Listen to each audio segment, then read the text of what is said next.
প্রতি মাসে একটি করে অমাবস্যা তিথি পালিত হয় এবং এই তিথিটি পূর্বপুরুষদের প্রতি সমর্পিত। হিন্দু শাস্ত্রে পূর্ণিমা তিথির মতোই অমাবস্যা তিথিরও বিশেষ মাহাত্ম্য রয়েছে।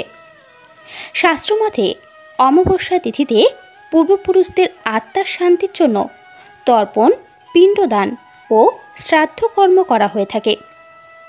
তাছাড়াও বৈশাখ মাসকে যেহেতু পবিত্র মাস মানা হয় এবং এই পবিত্র মাসে করা যে কোনো কর্মই অত্যন্তই ফল প্রদানকারী, সেজন্য বৈশাখ অমাবস্যা অত্যন্তই গুরুত্বপূর্ণ সমস্ত হিন্দু ধর্ম অবলম্বীদের কাছে।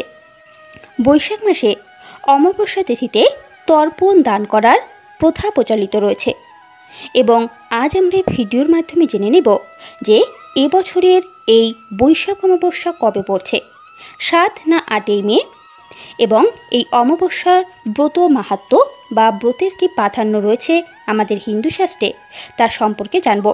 এছাড়াও বৈশাখ অমাবস্যার তারিখ, শুভক্ষণ, স্নানের ও দানের কি সময় রয়েছে তার সমস্ত খুঁটিনাটি তথ্য সম্পর্কে জানব। আশা করছি আজকের এই তথ্য আপনাদের ভালো লাগবে এবং আপনাদের সকলকে জানাচ্ছি আমাদের এই চ্যানেলে আরও একবার সুস্বাগতম। বন্ধুরা, বৈশাখ অমাবস্যা তিথিতে পূর্বপুরুষদের উদ্দেশ্যে তর্পণ দান করা শুভ মানা হয়। এছাড়াও এই তিথিতে ভোরবেলা পবিত্র নদীতে স্নান করে ব্রত পালন ও পূজার্চনা করা যেতে পারে।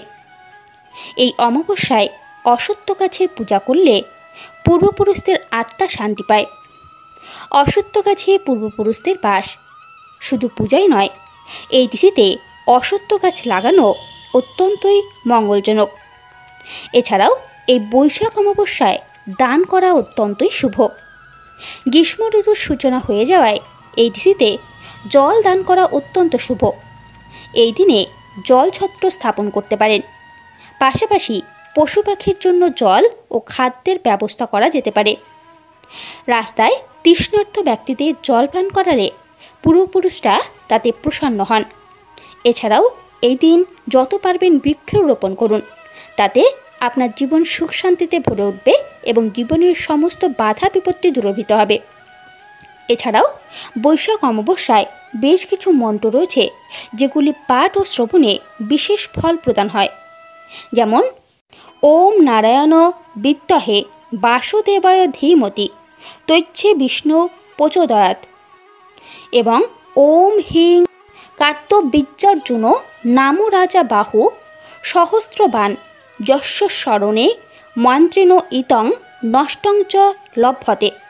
এই মন্ত্রের পাঠ বা শ্রবণ অবশ্যই এই বৈশাখ অমাবস্যার দিন করবেন। চলুন এবার দেখে নেওয়া যাক যে এবছরের বৈশাখ অমাবস্যার শুভ তারিখ ও দিনক্ষণ কী রয়েছে। আগামী 7 মে সকাল 11:41 অমাবস্যা তিথি শুরু হবে এবং পরের দিন 8 মে সকাল 8:52 এই অমাবস্যা তিথি শেষ হবে।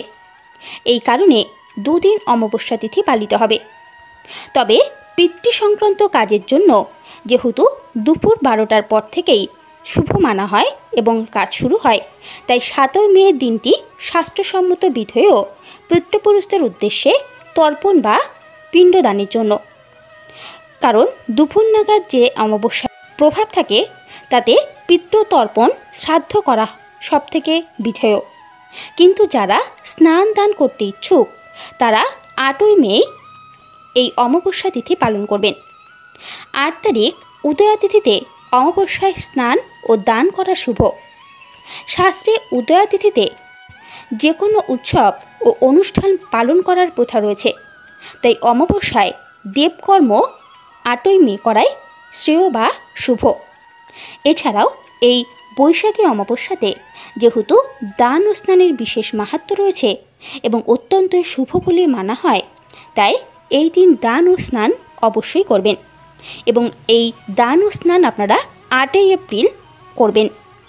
এই দিন ব্রহ্মা মুহূর্ত শুরু হবে ভোর 4:10 থেকে এবং যা থাকবে ভোর 4:52 পর্যন্ত, এবং এই সময়ের মধ্যেই আপনারা স্নান করবেন এবং দান পুণ্যের জন্য লাভ চৌখরিয়া শুভ এবং দানের শুভ সময় থাকবে সকাল 5:34 থেকে সকাল 7:15 পর্যন্ত। এই সময় দান করা শুভ এবং ফলদায়ী, তাই এই সময়ে আপনারা অবশ্যই দান করবেন। এবং দানের সামগ্রীতে আপনারা জল, ছাতা, চটি, যে কোনো সাদা জিনিস যেগুলি চন্দ্রের সাথে সম্পর্কিত, মিছরি, চিনি, চাল, দুধ, দই, এই সমস্ত কিছু এই দিন দান সামগ্রীতে দিতে পারেন বা রাখতে পারেন। বন্ধুরা, আশা করছি আজকের এই তথ্য আপনাদের ভালো লেগেছে। যদি ভালো লেগে থাকে এবং আপনারা এই ভিডিওর মাধ্যমে যদি একটু উপকৃত হন, তাহলে লাইক, শেয়ার এবং কমেন্ট করতে কিন্তু ভুলবেন না। আজকের মতো এটুকুই। ধন্যবাদ। ভালো থাকবেন, সুস্থ থাকবেন।